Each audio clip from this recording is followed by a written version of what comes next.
اللهم صل وسلم وبارك على سيدنا محمد. ازيكم يا حبايبي؟ عاملين ايه؟ يا رب دايما تكونوا بخير وباحسن حال. حطوا لي بقى لايك للفيديو، لو بتشوفوني لاول مره يا ريت تشتركوا.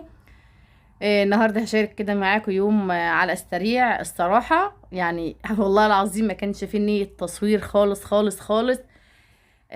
بس لقيت نفسي فجأة كده بفتح الكاميرا وبمسك التليفون وبصور. فعلشان كده انا اللي كنت بصور بايد وبعمل بالايد التانية، لان ما كانش في دماغي خالص ان انا اصور لكم. بس قلت لا هصور علشان مش هغيب عنكم على القناة التانية، لان بقالي كام يوم ما نزلتش عليها. فقلت مش عايزة اغيب عليكم يعني، فقلت هشارك كده معاكم يومي. طبعا اخت سليمان وكانوا جايين لنا، يعني هي وجوزها وبنتها وكده. كانوا جايين عندنا فايه، فكده بجهز لهم الاكل اللي هياكلوه. بس اليوم ده رحت عشان اشتري فراخ، لقيت محلات الفراخ كلها قافلة.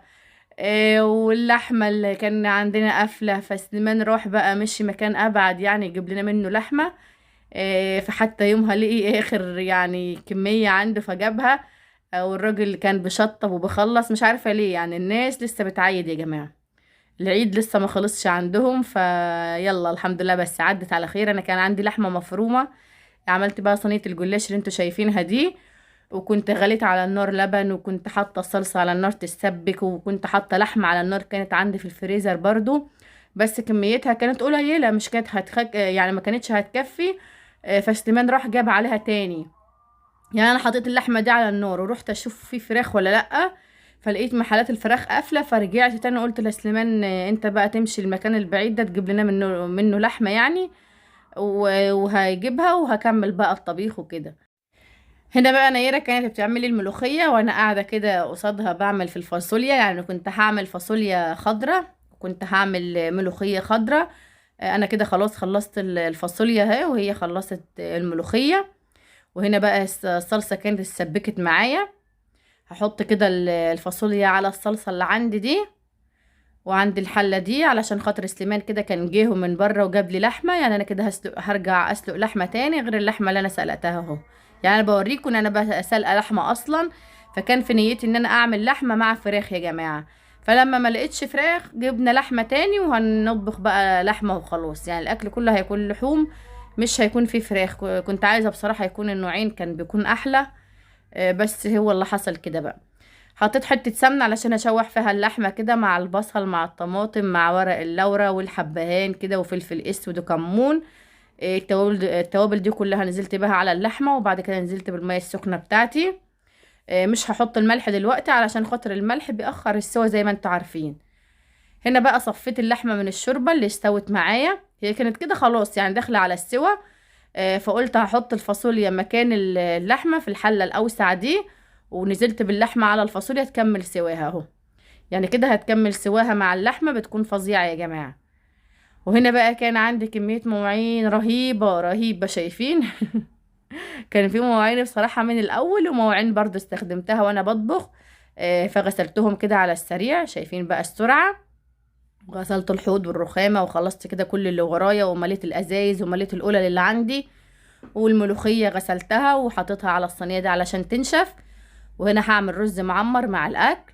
بحط كده شوية ملح، وكنت طبعا نقع الرز ده حوالي نص ساعة الأول. زي ما بقول لكم قبل كده ان لما بتنقعوه نص ساعة ولا ربع ساعة مش بيشرب معاكم لبن كتير يعني. وبيستوي بسرعة، يعني بيستوي بسرعة ومش بياخد معاكم كمية لبن كبيرة. طبعا انا بحط اللبن اهو، بحط الوش بتاعه، الوش ده بيكون قشطة يا جماعة. وبحط ملح بس مش بكتر طبعا، ملح مش تكتروا، ولو عايزين تعملوه بنفس الطريقة بس تعملوه مسكر بالسكر يعني عادي، في ناس بتحب تاكله مسكر يا جماعة. وعندي هنا بقى السمنة البلد اهو، شايفين قد ايه. يا سلام يا سلام على طاجن الرز ده، تاكلوه كده وتنسوا الدنيا والله العظيم. يعني حرفيا كده حاجة فظيعة. بقلب كده كويس علشان السمنة كده الرز كله يشربها. وعندي هنا القشطة دي، علبة قشطة كده بجيبها. هحطها كلها كده على الرز اللي عندي. انا بقى ما كنتش عارفة احط بايد واحدة، فقفلت كده وكملت مع نفسي. وعندي هنا بقى صينية الجلاش بعد ما خلصتها. انا حطيت نصها تحت، وبعدين دهنت بالسمنة، وبعدين حطيت اللحمة في النص والنص التاني فوق. وبعدين دهنت على وشها سمنة وكوباية اللبن وعليها شوية ملح، وخلاص على كده. وعندي هنا بقى الرز، هعمل الرز، وكنت هعمل برضو صينية بطاطس جنب الاكل. كنت غسله الرز كده وسايباه. هحمر الشعرية كده، واول ما بتاخد اللون بنزل عليها بالرز، وخلاص على كده. اقلب كده كويس كله في بعضه. شايفين بقى السرعة يا جماعة؟ احط بقى الملح بتاعي، وخلاص على كده. انا شغلت الفرن، حطيت كده الرز المعمر اهو، وحطيت الجلاش، وحطيت صينية البطاطس. يعني يعتبر كده الاكل بتاعي كله خلص. والفاصوليا مع اللحمة عمالة تستوي اهي. والملوخية نيرة خرطتها لي، هي اللي خرطتها. وعندي طبعا عارفين دي الملوخية اللي انا تعاقبت منها يا جماعة. والله دي الملوخية اللي انا تعاقبت منها. شايفين بقى؟ كنت خلاص كده عملت لهم شاي بقى، عشان هم كانوا عايزين يشربوا شاي، وكنت هفرم بقى التوم للملوخية، وحطيت كده شوربة هنا علشان نعمل فيها الملوخية. اول ما بتغلي بننزل عليها بيها اهو زي ما انتوا شايفين. اول ما بنزل كده بالمضرب بتاعي بقلب كويس جدا علشان ما تعملش معايا كتل يعني. شايفين بقى؟ بقلب كده وتغلي. هي الملوخية لما بتغلي خلاص كده بتستوي، مش تخليها كتير على النار علشان مش تسود معاكي، عشان لونها يعني الخضار ده مش يتغير.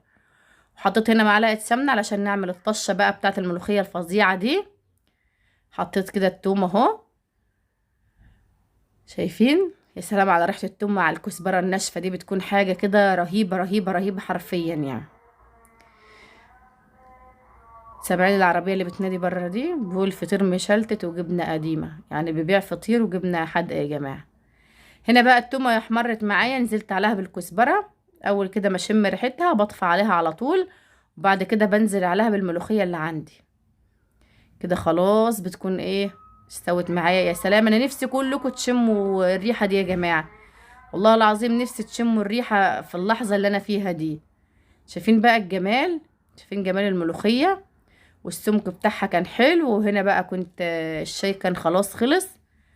شايفين بقى الرز المعمر بعد ما طلع من الفرن؟ الله الله على الجمال. وصينية الجلاش الخطيرة، وصينية البطاطس. يعني الاكل كده كان تحفة. انا خلصت كده اكلي، وكان لسه بدري والحمد لله. يعني كنت منظمة نفسي علشان برضو ايه مش هفضل واقفة في المطبخ وهم قاعدين، لا عايزين نقعد مع بعض ونشبع من بعض. فالحمد لله. هنا خلاص اكلي كله خلص. بس هما ما كانوش جعانين. قلت لهم اجيب لكم تاكلوا، فقالوا لي لا احنا عايزين شاي. فعملت كده الشاي، وكنت طالعه بيه بره اهو. كنا قاعدين بقى بره، كان سليمان برش في الحته. شايفين يا جماعه الجمال؟ يعني الصراحه الجو كده تحفه. الاجواء خطيره بصراحه. يعني الاجواء كده مع الشاي، مع الناس اللي بتحبوهم، مع اللمه الحلوه دي. بتكونوا قاعدين احلى قعده. انا بقى جيت هنا علشان نشرب بقى الشاي. يا سلام. بصور لكم كمان سليمان اهو. ده ادم اللي بيعمل لكم لايك يا جماعه. انا بقى ايه هشرب شاي، وبعد كده هدخل اكمل اللي ورايا. اصلا كان مش ورايا غير السلطه بس اهو. كان ورايا السلطه بقى والتجهيز، وخلاص على كده. طبعا انا دخلت بعد ما قعدنا كتير يا جماعه. يعني قعدنا بره مع بعض كتير، وبعد كده دخلت عملت السلطه. وجيت بقى اجهز. لما قلت لهم اجهز بقى الاكل قالوا لي اه. يعني انا ما جهزتش الا لما هم ايه قالوا لي اه خلاص جهزي. لان هم كانوا طبعا مش عايزين ياكلوا دلوقتي. وعامة الجو الايام دي بقى صيف، فالجو لما بيكون حر الواحد ما بيكونش جعان يا جماعة. لكن احنا اكلنا لما الجو طر كده وبقى حلو. وجهزت كده السفرة بتاعتي اهو. شايفين بقى شكل الاكل عامل ازاي؟ الاكل كان جميل، وكان الصراحة طعمه حلو خالص، ويعني معمول بحب كده واللمة اللي زي ما بقول لكم، اللمة الحلوة يعني احلى قعدة دي. انا بقى هنا جهزت كل حاجة، وكانوا هم لسه بره. كنت منادى عليهم بقول لهم ادخلوا بقى من بره. يعني من حلاوة القعدة والله مش كانوا عاوزين يدخلوا، يعني كانوا عايزين يفضلوا قاعدين كده في الهوا بره. بس ما رضناش نحط الاكل بره علشان برضو يعني ناكل براحتنا جوه احسن. انا كل شوية افصل التسجيل يا جماعة من الصوت اللي بره بتاع الراجل اللي بينادي ده. طبعا انا هنا بقى كنت خلاص غسلت المواعين كلها وشطبت المطبخ بتاعي بعد ما اكلنا على طول. يعني اول ما اكلنا كده عملت المطبخ علشان اقعد براحتي. وهي طبعا اخت السمان كانت جايبه لنا العيش البلدي ده، وكانت جايبه لي سكر اهو، وجايبه شعريه. وجايبه عجين الطعميه يعني جايبه الحاجات المهمه كلها والله. وجايبه بطاطس اهو، وطماطم وفلفل، وجايبه بوزه. يعني حرفيا جايبه لنا الحاجات اللي احنا بنحبها كلها، تسلم ايديها طبعا. شايفين البوزه يا جماعه؟ انا بقى جبت لي كيس كده وقعدت علشان اشربه. لا ومش حرماكم من اللحظه دي، يعني بشرب كده معاكم اهو. كنا قاعدين كده كلنا بقى بعد يعني بالليل بقى قاعدين بقى بنتكلم ونضحك ومعرفش ايه. فكنا كل شويه نجيب حاجات ناكلها. حتى هما كده كانوا بيضحكوا عليا وانا كنت عماله اشرب كيس البوظه. شوف ريان. وعملنا شاي، جبنا بقى نشرب شاي كده. الشاي ده بعد البوظه يا جماعه. يعني ايه بعد البوظه كده قمت عملت شاي وشربنا. فالصراحه كانت قعده جميله وكان يوم حلو. انا بقى شاركت معاكم حاجات كتير، يعني القعده كلها يعتبر شاركتها معاكم. مش يعني مش حرمتكم من اي حاجه في اليوم ده. شوف ليندا كانت عايزه تتصور، بتوريكم ان هي معاها نص جنيه. يا عيني يا رب، كانت فرحانه بيه خالص. قمت بقى كده نعمل طبق فترة علشان ناكله واحنا قاعدين. حطيت هنا لب وسوداني، وحطيت ترمس وازازة البيبس اهو، والبسكوت بقى والبوتيفور والملبس والشوكولاتات. شايفين؟ يعني مش لازم يعني العيد خلص بس لازم برضو نحسس نفسنا ان احنا كل يوم في عيد. وكده كنا بنصب بقى البيبسي. يعني انا احب اشرب بيبسي مع الحاجات دي يا جماعة. احب اكل كده مكسرات وحاجات وانا بشرب البيبسي. اللب بقى والسوداني يعني والترمس، يعني حاجات كده فظيعة. لا وبشرب معاكم بيبسي اهو. والله انا مش حرمتكم من اي حاجة. هنا سليمان طلع بقى ولع علينا نار. قلنا له كده ايه، احنا عايزين نشرب نار شاي من على النار يا سليمان، نشرب نار. كنا عايزين نشرب شاي من على النار كده، بيكون طعمه تحفة تحفة تحفة حرفيا. فقام كده ولع علينا وحطينا البراد في النار علشان ايه الشاي كده بتاعه. شايفين سيليا؟ كنا عمال نغني لها وما بيغنوا لها وهي عمالة ترقص. لو هم مبسوطين يعني الولاد مبسوطين وكلهم عاوزين يتصوروا. يعني كله كده جاي يقعد جنب سيليا ويلزق في سيليا علشان ايه يضحكوا ويتصوروا معاها. شايفين بقى الشاي؟ الشاي غلى اهو. البراد ده في النار بيغلي في ثانية يا جماعة، يعني بتحطوه كده في النار بيغلي بسرعة. يه احلى كوباية شاي تشربوها، واحلى كوباية شاي تشموها وهي بتطلع كده من على النار دي يا جماعة. يعني حرفيا تشربوا كده كوباية الشاي هتكونوا مش عايزين حاجة تاني. ده بقى مسكت كده البراد بالمنديل لان اصلا الايد بتاعته كانت سخنة. وبصب كده، انا شلت الكوبايات من على الصينية علشان الصينية كان عليها مية. فلو انا صبيت والكوبايات فوق المية ممكن تفرقع. فحطيتهم كده على السجادة وبقيت اصب في كوباية كوباية علشان خاطر ايه ما تتكسرش يعني معايا من المية وكده. هو البراد على قد الاربع كوبايات بس. جبنا بقى بعابيل. الكلام ده كان اخر الليل يا جماعة، يعني بعد بقى ما قعدنا مسافة طويلة وسهرنا وضحكنا واتكلمنا وكده. فايه فجوعنا بقى. عايزين ناكل بعابيل متسخنة على النار مع الشاي، يعني حرفيا اكلة رهيبة. مين اللي جرب الاكلة دي وعارفها ويكتب لي كده في الكومنتات ان انا فعلا عندي حق، مش ببالغ في الكلام. يعني انا فعلا بكون عندي حق لما بقول لكم الاكلة دي فظيعة، بتكون فظيعة يا جماعة. واشرب. سليمان قاعد جنبي، كل ما اصور وانا بشرب ولا باكل حاجه يقوم يضحك عليا. انا بقى سخنت البعاميل اهو. شايفين؟ والله العظيم ريحتها وهي بتسخن كأنكم لسه بتعملوها في الفرن، يعني كأنكم كده لسه خابزين القرص دي ولسه بتسووا فيها في الفرن. هي دي الريحه بتاعتها لما بتسخن زي كده. شايفين الاجواء؟ انا يعني عايشتكم معايا اليوم على اصوله، مش يعني متهيألي ما فيش ولا لحظة ولا لقطة لما صورتها لكم، ما فيش حاجة اكلناها ولا شربناها لما صورتها لكم. عشان تعرفوا ان انا يعني بكون قاعدة وفي مخي والله انتوا، يعني علشان ما تأخرش عليكم برضو في فيديوهات، وعلشان انتوا بتكونوا حابين تشوفوا اي فيديو انا بعمله. فبنزل لكم على طول. وهنا القرص اللي بالعجوة دي، القراقيش اللي بالعجوة دي هسخنها برضه علشان اللي عايز ياكل منها. يعني انا احب اعملها القراقيش اللي بالعجوة دي، بس مش احب اكلها، بحب اكل اللي بالملبن اكتر، يعني بحب الملبن احسن من العجوة.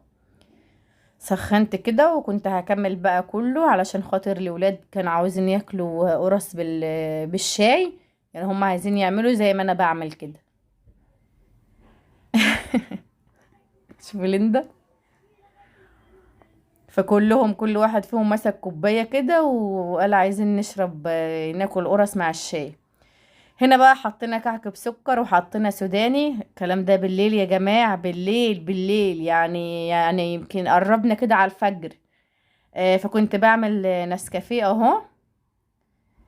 فضيت النسكافيه في الكوبايات وبصب كده عليه الحليب. خلاص كده خلصت وقلبته طبعا، شايفين بقى. ده كنا عاملينه للي هيشرب، لان مش كله كان عايز يشرب. يعني سليمان اصلا بيحب الشاي، ما بيحبش النسكافيه والحاجات دي. وقعدنا هنا اهو ناكل بقى الكعك بسكر وناكل السوداني. هتقولي يا مروه اكلت ده كله؟ ما ده كان على فترات والله، يعني انا بصور لكم على فترات، تفهمين. ده تاني يوم الصبح كنت عمال بقى بجهز الفطار. ده تاني يوم يا جماعة، فقلت كده هاخد برضو معاكم كام لقطة. جهزت بقى الفطار، العسل والمربى والجبنة، وحمرت البطاطس، ومجهزة هنا حاجة الشاي اهو والقهوة. علشان هنقعد برا. وكنت بعمل في الطعمية اهو الصراحة. كنت حاطة فحم على النار علشان نولع في المنقد علشان نعمل عليه الشاي ونسخن عليه العيش. فبصراحة يعني كانت أجواء جميلة وكان يوم حلو وكان الفطار كده جميل. يعتبر كنا عاملين كل الحاجات الحلوة اللي احنا بنحب ناكلها. والزيتون طبعا بتاع ماما متحرمش منها يا رب. كده خلاص خلصت الطعمية اهو. وحمرت بتنجان وخرطت خيار والجبن بقى والحاجات. فكان يوم جميل بصراحة. هنا بقى خلاص خلصت الفطار، وكان سليمان تحت اهو بيسخن في العيش بعد ما ولع النار. وآدم هنا كان بياخد من الأطباق ويرصها على الطبلية. كنا قاعدين هنا بقى علشان خاطر الشمسة. شايفين بقى الجو شمس بس مش كان حر. يعني كان في هوا كده وكان قاعدة حلوة بصراحة.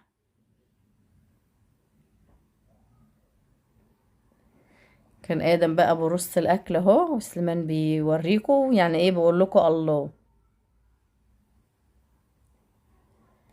جينا قعدنا هنا وحطيت بقى حاجة الشاي جنبي ورصينا الفطار والاكل اهو علشان ناكل. كان استمر لسه بيسخن لنا في العيش. يعني العيش ده لما بيتحمر كده على الفحم بيكون خطير.